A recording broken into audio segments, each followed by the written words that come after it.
mungkin ini perlu jadi pemahaman kita semua, bahwasanya sebetulnya tidak ada suatu postulat yang mengatakan inilah gen punya etnis ini, inilah gen punya etnis, atau pola gen itu tidak ada yang bisa mengatakan itu baku. Itu semua berdasarkan pada statistik. Artinya misalnya, orang bisa mengatakan ini pola gen untuk keturunan Middle Eastern. Itu artinya dari penelitian beberapa orang atau populasi di kelompok itu, didapatkan ada pola khusus yang banyak ditemukan di kelompok itu. Cuma orang-orang Jews Yahudi itu termasuk kelompok yang sangat senang dengan nasab ya. Mereka tuh yang sangat tertarik dengan keturunan. Ada keturunan Nabi Harun, Nabi Yakub. Jadi mereka punya semangat untuk mencari itu. Tapi kan tidak mungkin dapat sampel DNA Nabi Yakub secara langsung dibandingkan dengan sampel mereka. Nggak mungkin kan mau menggali kubur, maaf nih, atau mencari benda peninggalan kulitnya, itu nggak mungkin. Jadi mereka yang banyak klan-klan di antara mereka yang mengaku keturunan tadi merisahkan diri misalnya di family tree DNA, nama company di Amerika ya, dapatlah pola tertentu. Misalnya kelompok pertama merisa dapat pola tertentu. Lalu mereka meyakinkan inilah pola Nabi Harun. Tapi ternyata ada kelompok lain yang mengaku juga keturunan Nabi Harun, muncul pola berbeda. Jadi yang ada di sini siapa yang benar? Yang bisa menjustifikasi tentunya orang yang bisa meyakinkan ini nasabnya nasab yang lurus dengan Nabi Harun. Tapi dengan generasi sejauh tadi, apa yang bisa dipakai sebagai justifikasi? Tentunya kalau dalam Islam ada istilah nakobah ya. Jadi ada kelompok-kelompok yang menjadi penjaga nasab. Nah, berarti justifikasi mereka ini penting. Berarti DNA ini malah sekunder jadinya. Artinya saya keturunan Nabi Harun. Dari mana buktinya? Ada nakobah kita yang mengakui ini Nabi Harun. Berarti Anda bisa kita periksa. Nah, begitu yang lain punya nakobah lainnya juga mengaku seperti itu, hasilnya berbeda. Siapa yang mau Anda pegang? Tidak ada. Artinya sampai pada kesimpulan kalau di kelompok Yahudi ini menariknya adalah mereka sudah mengatakan kami sudah selesai dengan ini. Artinya apa? Tidak ada satu haplogrup yang bisa dipastikan betul-betul untuk kromosom Y yang pasti punya kelompok sinambungan kepada leluhur yang mereka cari. Karena ternyata ada berbeda. Bahkan ada kelompok namanya kelompok Cohen dari Yahudi itu yang memang mereka menjaga betul kemurnian galur keturunan mereka, bahkan tinggal di tempat tertentu, hanya menikah dengan kelompok tertentu. Di mereka saja yang begitu murninya didapatkan hanya 50% yang sama haplogrupnya, 50% lainnya punya haplogrup yang berbeda-beda. Jadi menurut saya begini, makin luas pengetahuan seseorang, dia harusnya makin jujur mengakui ada celah-celah kemungkinan lain, tidak mengabsolutkan sesuatu.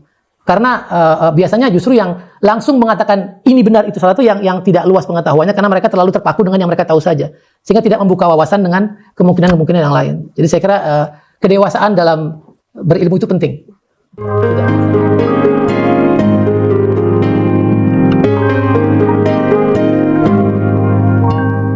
Bismillahirrahmanirrahim. Alhamdulillahi Rabbil Alamin, wa bihi nasta'inu ala umuri dunya wad din. والصلاة والسلام على أشرف الأنبياء والمرسلين سيدنا محمد وعلى آله وصحبه أجمعين أما بعد. Perjalanan penelitian DNA telah membawa pencapaian luar biasa dalam memahami genetika, struktur molekuler, dan penerapan teknologi DNA dalam kehidupan sehari-hari. Di Indonesia, tantangan dan peluang dalam pengembangan ilmu pengetahuan dan teknologi, terutama di bidang bioteknologi dan genomika, menjadi salah satu topik penting. Penggunaan teknologi DNA dapat membantu melacak jejak leluhur di Indonesia, namun juga mengundang pertanyaan etika dan budaya tentang bagaimana masyarakat Indonesia mendefinisikan konsep keturunan dan identitas. Sudah marak di media sosial seruan tes DNA untuk mereka yang mengaku sebagai keturunan Nabi Muhammad. Dalam penelitian genetika, Y-DNA yang menandakan sebagai keturunan Sayyidina Ali radhiyallahu anhu, memiliki kode DNA FGC 10500. Kode DNA ini merupakan turunan dari kode FGC 8703, keluarga Bani Hashim, yang berasal dari kode liter 859, suku Quraisy. Menurut mereka seorang yang mengaku sebagai keturunan Rasulullah, sudah seharusnya memiliki kode DNA ini. Dr.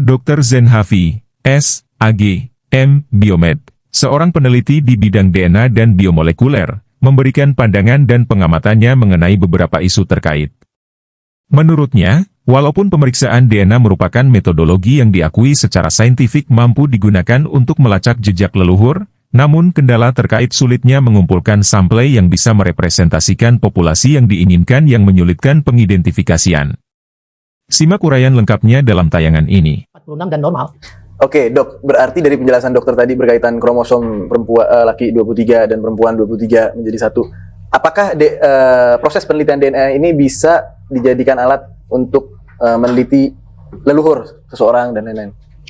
Ya baik, jadi seperti yang saya jelaskan tadi, memang kita merupakan suatu hasil dari pencampuran DNA kedua orang tua kita. Berarti automatically sangat mudah kita untuk memastikan DNA kita akan mirip dengan DNA, minimal mewakili DNA kedua orang tua kita ya. Nah, tentunya kedua orang tua kita pun akan mendapatkan dari kakek nenek sebelumnya. Nah, berarti ada pola-pola yang tentunya akan terus diturunkan. Nah, seberapa jauh itu bisa diturunkan dari generasi ke generasi, seberapa jauh dia masih relevan buat diteliti, itu tergantung jenis DNA-nya. Kalau kita menggunakan DNA autosom atau DNA yang 46 tadi secara umum, itu sebetulnya dia akan mengalami dilusi dalam beberapa generasi. Maksudnya begini, kalau misalnya Meg punya kakek dan nenek lalu menurunkan pada orang tua Meg, nah, itu berarti kan mereka membawa 50-50 gen dari kedua orang tua. Tapi begitu tiba di Meg, mungkin gen dari kakek tinggal 25 di Meg, sudah turun 2 generasi. Nah, makin ke bawah itu akan makin berkurang. Nah, ini kalau kita bicara mengenai DNA yang autosom, DNA yang 46 kromosom tadi. Karena dia akan terus bercampur, akan terus berekombinasi antara bapak dan ibu. Jadi makin ke bawah dia akan makin bercampur DNA-nya. Sehingga kalau Anda mengatakan, saya ingin lacak ke kakek saya yang ke-7 di atas saya, apakah masih ada gen-gen yang saya bawa dari kakek saya? Mungkin masih ada, tapi akan sangat sedikit, akan sangat sedikit persentasenya. Nah, mungkin sebagai contoh, mungkin Meg pernah dengar ada orang yang suka memeriksa DNA untuk mencari tahu suku bangsa dia bercampur dari suku bangsa mana saja. Sampai ada yang mengatakan, oh dia ternyata etnisnya mungkin etnis dari China misalnya atau mungkin keturunan Arab. Dia ingin tahu seberapa persen sih dia masih menyimpan gen yang mengandung arah ke Timur Tengahnya misalnya. Tapi ternyata ada yang fenomenal 3% ternyata misalnya dan sebagainya. Nah, itu juga menunjukkan semakin jauh makin sulit. Tapi mungkin juga kita tidak bisa secara naif mempercayai hasil seperti itu saja. Karena kadang-kadang kita harus tahu gen ini kan adalah suatu yang akan dimanifestasikan dalam bentuk wujud. Jadi kenapa kita tampil seperti ini? Ini hasil dari kode genetik kita. Artinya ada gen yang menceritakan tentang warna kulit, ada gen yang membentuk tentang bentuk mata, warna bola mata, hidung dan sebagainya. Otomatis jadi kita ini wujud hasil dari ekspresi gen-gen kita. Nah, secara logika saja kalau Meg misalnya dengan tampang yang sangat khas seperti ini, tiba-tiba setelah diperiksa DNA-nya ternyata mungkin hanya mengandung 2% DNA dari Arab, tapi 50% DNA dari China. Kira-kira mungkin tidak make sense. Tidak masuk akal. Berarti kita pun harus tahu hasil pemeriksaan DNA itu juga harus sesuai dengan logika dalam ilmu genetika itu sendiri. Nah, Dok, kok bisa terjadi itu? Fenotipnya secara fisik dia terlihat etnis tertentu, tapi hasil penelitiannya dia malah lebih dominan etnis lain gitu. Ya, baik. Nah, mungkin ini perlu jadi pemahaman kita semua bahwasanya sebetulnya tidak ada suatu postulat yang mengatakan inilah gen punya etnis ini, inilah gen punya etnis atau pola gen itu tidak ada yang bisa mengatakan itu baku.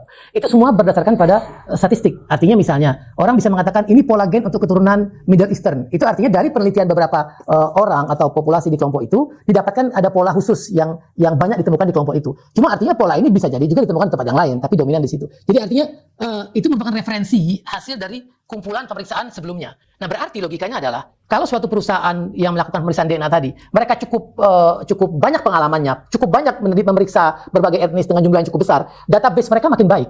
Jadi mereka makin punya database yang betul-betul bisa merepresentasikan kelompok-kelompok dari etnis tadi. Nah, yang menjadi masalah adalah kalau referensi mereka kurang, sehingga misalnya orang yang tadi misalnya etnis tertentu, dia memeriksakan diri, karena untuk etnisnya sendiri, database-nya di perusahaan ini kurang, mereka hanya mendapatkan pola ini pada etnis yang lain, karena mungkin ada yang serupa. Sehingga akan muncul misalnya Anda berwajah etnis Timur Tengah misalnya, tahu-tahu DNA Anda kental DNA dari India misalnya, 50%. Yang Arabnya 3%. Padahal sebetulnya referensi perusahaan ini memang dia terlalu banyak mungkin yang dia periksa dari golongan kelompok yang tadi, yang dari India misalnya. Sehingga dia tidak mengetahui atau belum punya database yang lengkap yang ternyata sebetulnya ini bisa mewakili etnis yang lain. Dan pasti itu nanti akan berubah. Kalau diperiksa lagi di tempat yang lain, di company yang lebih besar lagi misalnya, atau yang lebih berpengalaman, atau bahkan di company yang sama mungkin 2 tahun lagi, saya yakin akan naik persentasenya. Karena dia sudah makin banyak punya database dari sampel-sampel yang sejenis dari etnis yang sama. Jadi artinya di sini yang bermain adalah kecukupan database atau referensi dan keterwakilan.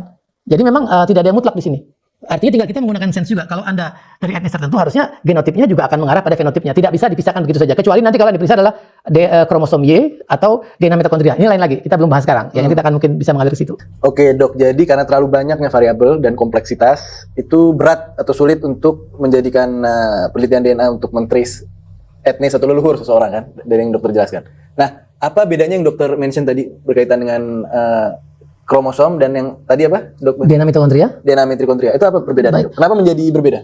Oke, jadi saya refresh sedikit yang tadi. Kalau DNA autosom itu artinya DNA yang bercampur antara ayah dan ibu. Itu yang saya katakan dia akan berkurang atau bertambah. Nah, kalau Anda punya keluarga yang mungkin menikahnya itu cenderung dengan etnis yang sama, otomatis DNA Anda akan terjaga. Persentasenya akan tetap tinggi. Jadi makanya mungkin fenotipnya akan muncul terus kan. Tapi begitu Anda misalnya menikah dengan etnis yang lain, maka terjadi blended, rekombinasi, otomatis makin lama makin mengecil persentase etnis tertentunya dan tentunya juga ekspresinya akan berubah. Walaupun yang diperiksa nggak langsung di tempat yang gennya ya, ada titik-titik tertentu yang diperiksa, tapi tetap akan sama, akan ada blended di situ. Nah, kalau yang kromosom Y dan mitokondria ini berbeda sedikit. Jadi kromosom Y ini adalah suatu kromosom yang hanya diturunkan oleh jalur ayah dari generasi ke generasi. Artinya tidak ada rekombinasi dengan DNA ibu. Dia eksklusif dari jalur ayah. Dengan begitu berarti bisa diasumsikan kromosom Y ini akan terus terbawa dengan pola yang sama dari generasi yang jauh sampai generasi yang sekarang. Sehingga lebih memungkinkan untuk digunakan untuk mentrace leluhur seseorang dengan menggunakan kromosom Y. Artinya setidaknya lebih memungkinkan, maksud saya akan punya daya lacak yang lebih tinggi dibanding kalau hanya menggunakan DNA autosom yang bisa terdilusi hilang dalam beberapa generasi. Jadi ini bisa lebih jauh sehingga bisa lebih memungkinkan untuk melakukan tersebut. Terlepas nanti seberapa sahihnya hasilnya, tapi setidaknya kromosom Y bisa melakukan hal seperti itu. Nah, kalau dari jalur ibu kita punya DNA mitokondria. Jadi mitokondria ini adalah suatu organel dalam sel yang juga punya DNA sendiri yang tidak sama dengan DNA dalam inti kita. Berbeda, dia khusus DNA-nya dan organel namanya. Dan uniknya ini hanya diturunkan oleh jalur ibu. Jadi Allah berikan dua perangkat untuk melacak dari jalur ayah saja atau ibu saja. Jadi mitokondria ini hanya ada dari ibu karena memang DNA mitokondria tidak masuk dalam zat pembuahan sehingga hanya di DNA mitokondria ibu yang ada pada bayi dan akan terus dibawa dari generasi ke generasi melalui jalur ibu. Dia sangat eksklusif. Ini yang apa tadi? Mitokondria itu ibu apa seperti apa? Ya, jadi karena pada pembuahan tadi yang terbawa oleh janin tadi hanya mitokondria ibu, karena yang bapak tertinggal saat pembuahan, tidak ikut masuk dalam pembuahan. Kalaupun ada yang masuk mungkin mengalami penghancuran atau juga sudah terseleksi karena terlalu kecil jumlahnya, maka yang tinggal hanya DNA ibu, mitokondria ibu maksud saya. Nah, berarti nanti si janin semuanya hanya secara total memiliki mitokondria dari ibu dan DNA-nya juga. Yang bapak tidak ada lagi. Jadi dia sangat-sangat tidak ada rekombinasi di situ. Dan nanti berarti anak-anak berikutnya, baik itu anak laki-laki perempuan, akan membawa mitokondria ibu. Dan seterusnya akan dari ibu, tidak perlu dari bapak. Ya, dok tadi mengatakan bahwa Y bisa melacak leluhur ayah dari jalur ayah yang jauh. Itu seberapa relevan, dok? Karena kita lihat sekarang banyak memakai metodologi itu untuk melacak leluhur dari jalur ayah seseorang. Ya, sebetulnya kalau masalah teknologinya sendiri atau metodologinya sendiri itu sebenarnya sudah cukup terpercaya. Artinya kita sepakat kalau kromosom Y itu diturunkan dari generasi ke generasi, mungkin ada variasi sedikit karena memang ada mutasi dari yang lajunya itu terhitung ya seberapa jauh. Nah, yang jadi masalah adalah bukan kromosom Y sendiri, tapi seberapa valid Anda saat melakukan penelusuran tersebut. Artinya apakah sampel yang Anda ambil memang representasi dari leluhur yang Anda inginkan. Misalnya, Anda ingin mengetahui siapa saja yang apa sih pola genetik dari seorang orang masalah yang penting, misalnya dianggap Genghis Khan misalnya. Kita ingin tahu keturunan Genghis Khan ini banyak tersebar di mana-mana. Ada nggak yang memang dari keturunan Genghis Khan? Dari mana kita tahunya? Nah, kan kalau generasi yang dekat gampang. Bapak ibu tinggal ambil DNA anaknya, dicek ke bapak ibunya atau dari bapaknya bisa ketahuan. Betul. Atau mungkin kalau generasi yang dari anggap saja mungkin masih 5 keturunan lah, dari Max sampai ke kakek yang kedua. Karena kita tahu siapa anak-anak kakek tadi sampai sekarang, ada yang menyaksikan bahwasanya ini orang memang betul keturunan kakek ini. Selagi kita bisa mendapatkan sampel mereka, tidak harus sampel kakek yang sudah meninggal tadi, kita bisa melihat polanya. Karena kita tahu semua orang ini adalah keturunan dari kakek yang sama. Sehingga begitu ada polanya yang sama, kita bisa katakan pola inilah pola kakek tadi. Karena masih tidak jauh jaraknya. Tapi kalau itu dari Genghis Khan tadi misalnya, ada tahu beberapa juta umat sekarang ini mungkin mengaku pecah dari Genghis Khan. Nah, apakah mungkin kalau ada satu kelompok orang yang mengatakan saya klan keturunan Genghis Khan, dia diperiksa dan ternyata ketemu pola tertentu, lalu yang lain yang ternyata berbeda, itu langsung dikatakan bukan keturunan Genghis Khan? Tidak bisa. Kenapa? Karena banyak sudah klan-klan atau kelompok-kelompok yang memang sudah begitu jauhnya yang juga mengaku keturunan Genghis Khan. Sehingga penelitian yang menggunakan sampel-sampel yang representatif, yang mungkin sedapat mungkin mencoba mengambil sampel dari berbagai kelompok yang mengaku keturunan tadi, itu akan jauh lebih baik untuk melihat sebetulnya seperti apa kesamaannya. Dan mungkin akan timbul hal yang berbeda-beda. Nah, mungkin sebagai contoh, orang-orang Jews Yahudi itu termasuk kelompok yang sangat senang dengan nasab ya. Mereka tuh yang sangat tertarik dengan keturunan. Ada keturunan Nabi Harun, Nabi Yakub. Jadi mereka punya semangat untuk mencari itu. Tapi kan tidak mungkin dapat sampel DNA Nabi Yakub secara langsung dibandingkan dengan sampel mereka. Nggak mungkin kan mau menggali kubur, maaf nih, atau mencari benda peninggalan kulitnya itu nggak mungkin.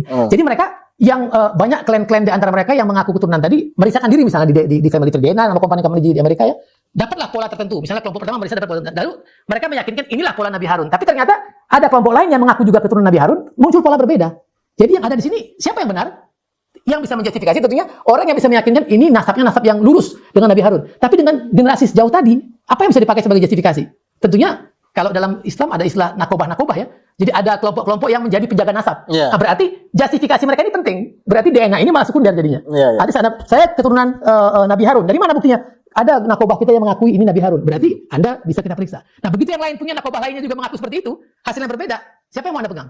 Tidak ada. Artinya sampai pada kesimpulan kalau di kelompok Yahudi ini menariknya adalah mereka sudah mengatakan kami sudah selesai dengan ini. Artinya apa? Tidak ada satu haplogrup yang bisa dipastikan betul-betul untuk kromosom Y yang pasti punya kelompok kesinambungan kepada leluhur yang mereka cari. Karena ternyata ada berbeda. Bahkan ada kelompok namanya kelompok Cohen dari Yahudi itu yang memang mereka menjaga betul kemurnian galur keturunan mereka, bahkan tinggal di tempat tertentu, hanya menikah dengan kelompok tertentu. Di mereka saja yang begitu murninya didapatkan hanya 50% yang sama haplogrupnya, 50% lainnya punya haplogrup yang berbeda-beda. Oke, berarti dok, proses tracing genealogi seseorang itu kepada etnis tertentu atau orang tertentu itu tidak bisa hanya dari DNA saja. DNA tidak bisa berdiri sendiri begitu. Ya, karena kalau dia sudah terlalu jauh, sampel-sampel yang diperiksa itu, orang yang mengatakan dia ingin meyakinkan apakah dia keturunan dari tokoh besar tadi, artinya juga harus diiringi dengan pengakuan atau bukti kalau dia memang punya catatan atau barangkali juga ada keterkaitan secara baik itu nasabnya atau mungkin dari keterangan lingkungannya bahwasanya dia merupakan keturunan tokoh besar tersebut. Sehingga dengan begitu apa yang didapatkan nanti dari DNA itu sejalan dengan pengakuannya. Karena kalau tanpa pengakuan tadi setiap orang hanya tes sembarangan mengatakan saya cucunya tokoh anu atau apa, hasilnya itu ya siapa yang menjustifikasi, karena bisa aja muncul macam-macam di situ. Nah, bagaimana yang terjadi sekarang, banyak perusahaan-perusahaan besar, company yang membuka tangannya untuk siapa yang ingin di-trace DNA-nya sampai kepada tokoh tertentu yang mengklaim dia menjadi keturunan seorang tokoh tertentu. Itu bagaimana? Seberapa valid itu, dok? Ya, yang pertama perlu dipahami itu bukan penelitian. Nah, mungkin ini garis bawahnya ya. Jadi karena saya akademisi, kita perlu tahu yang mana yang namanya kajian saja berupa interest group, mana yang merupakan penelitian yang dilakukan dengan metodologi ilmiah yang terpercaya. Nah, tadi seperti saya jelaskan tentang kelompok JUICE tadi, mereka sudah lakukan secara ilmiah ya, bukan lagi cuma interest group. Mereka bikin publikasi-publikasi terpercaya di jurnal-jurnal bereputasi, yang mereka artinya ada peer review, pengambilan sampel dengan keterwakilan yang baik, menggunakan kriteria inklusi-eksklusi yang baik, sehingga hasil mereka yang sudah serapi itu pun akhirnya muncul dengan kesimpulan yang saya katakan tadi bervariasi ujung-ujungnya. Nah, kalau yang di company-company DNA ini, mereka itu menawarkan interest group namanya. Jadi kajian-kajian yang bukan penelitian, tapi lebih kepada orang-orang yang tertarik dengan sesuatu. Jadi mereka membantu untuk menyalurkan kalau Anda punya curiosity, penasaran terhadap jalur Anda. Kami punya loh dari hasil kami yang polanya itu menunjukkan ke tokoh siapa. Tapi ini bukan hasil penelitian, hasil dari mungkin beberapa orang yang pernah memeriksakan diri dan mengaku keturunan orang tersebut. Misalnya nih ya, saya tahu tuh di misalnya ada yang interest group tentang keluarga Nabi Muhammad SAW misalnya. Ya, itu jadi ada yang sedang terjadi betul. sekarang. Jadi mereka mengatakan sudah ada nih polanya Bani Hashim, bahkan Nabi Sayyidina Ali, bahkan sampai Nabi Ismail juga ada. Nah, itu kan sebetulnya berawalnya tuh bukan dari penelitian. Artinya ada orang-orang tertentu yang memang mengaku keturunan dari Bani Hashim misalnya, atau keturunan dari Imam Ali misalnya, itu yang memeriksakan diri ke family tree DNA, lalu muncul pola mereka. Nah, pola mereka ini karena mereka diyakini sebagai keturunan tadi mungkin berdasarkan nasab mereka dan lain-lain, dijadikan sebagai patron atau pattern. Artinya siapa yang polanya akan sama dengan mereka ini adalah keturunan juga dari Imam Ali. Nah, makin banyak yang memeriksakan diri yang mirip-mirip tadi, maka akan timbul suatu komunitas tadi yang namanya interest group. Nah, kelemahannya ini adalah berapa banyak keturunan dari Nabi Muhammad saat ini. Kalau kita mau jujur, sebetulnya sampai saat ini itu kalau dari kabilah-kabilah Arab saja itu bisa lebih dari 200 dengan segala macam klaim-klaimnya itu. Yeah. Tapi sudah berapa banyak dari 200 ini yang diperiksa? Kalau baru mungkin 10%-nya saja, itu masih jauh dari keterwakilan. Belum lagi kadang-kadang berapa juga, siapa yang bisa menjamin kalau orang-orang yang periksa itu adalah betul-betul secara nasab memang tersambung. Artinya ada nggak yang menjustifikasi? Karena company tree DNA misalnya, family DNA itu mereka hanya menerima sampel dari orang yang mengirim. Orang itu menerangkan dia siapa dengan sampelnya, dan tidak ada kewajiban dia untuk menunjukkan bukti ketersambungan melalui justifikasi nasab siapa, tidak ada. Artinya mereka kirim sampel, mereka periksa, mereka masukkan di situ. Nanti akan terpola dalam bentuk suatu pohon-pohon DNA yang mengerucut kemana. Dan mungkin akan ketemu pola tertentu yang kesannya tersambung, tapi sekali lagi itu hanya relevan buat kelompok tadi. Sedangkan kelompok-kelompok yang belum diwakili tadi masih cukup banyak, yang mungkin bisa jadi muncul pola yang lain. Sehingga kalau Anda baca di situ, mungkin kalau Anda rajin coba baca di situ, itu ada kata-kata misalnya tadinya ada titik tertentu yang dipakai sebagai titik yang menunjukkan ini polanya Nabi Ismail misalnya. Tiba-tiba dalam beberapa tahun titik ini berubah. Karena apa? Makin banyak yang periksa, ternyata ada titik lain yang lebih relevan. Jadi itu berkembang terus sesuai dengan sampelnya. Selagi itu masih dianggap satu arah. Nah, padahal banyak lagi yang mungkin memeriksakan diri, yang memang punya nasab yang dianggap tersambung secara mungkin dari narkoba-narkoba tertentu, ternyata berbeda polanya. Nah, yang berbeda ini mau kemana? Apakah ditolak? Atau malah menjadi option seperti kaum Yahudi tadi? Memang ada pola-pola berbeda yang tidak bisa kita pastikan mana yang benar, sehingga akan muncul beberapa pola yang berbeda dan diakui semua. Nah, selagi belum ada penelitian yang betul-betul dilakukan dengan cara tadi, yang memperhatikan keterwakilan sampel, memperhatikan jumlah sampel yang dipakai, dan juga menelusuri betul orang-orang yang memang mengaku keturunan tadi punya justifikasi secara nasab atau punya pengakuan dari narkoba tertentu, saya kira itu belum bisa dipakai sebagai bukti yang sahih. Walaupun kita tidak mengatakan itu salah. Artinya mereka mencoba memfasilitasi. Tapi kebenarannya tidak bisa dikatakan itu yang mutlak. Jadi kalau ada yang memaksa, oh sudah ada nih titik untuk Nabi Muhammad, jadi kalau kamu tidak sama titiknya kamu bukan, tidak bisa. Itu kalau ada yang berani bilang begitu berarti dia tidak mengerti ilmu penelitian. Dia nggak ngerti metodologi penelitian. Nah, bagaimana dok? Kalau Anda mau meneliti populasi, Anda tentunya harus punya sampel yang mewakili populasi, representatif istilahnya. Tidak mungkin Anda mau meneliti orang di kota Jakarta, Anda hanya mengambil sampel di satu RT saja, satu RT nggak mungkin. Ini ilmu umum ya, bukan soal DNA sebetulnya. Secara umum populasi begitu. Anda harus ambil mewakili semua minimal RT di setiap kelurahan misalnya, walaupun tidak semua. Artinya ada keterwakilan.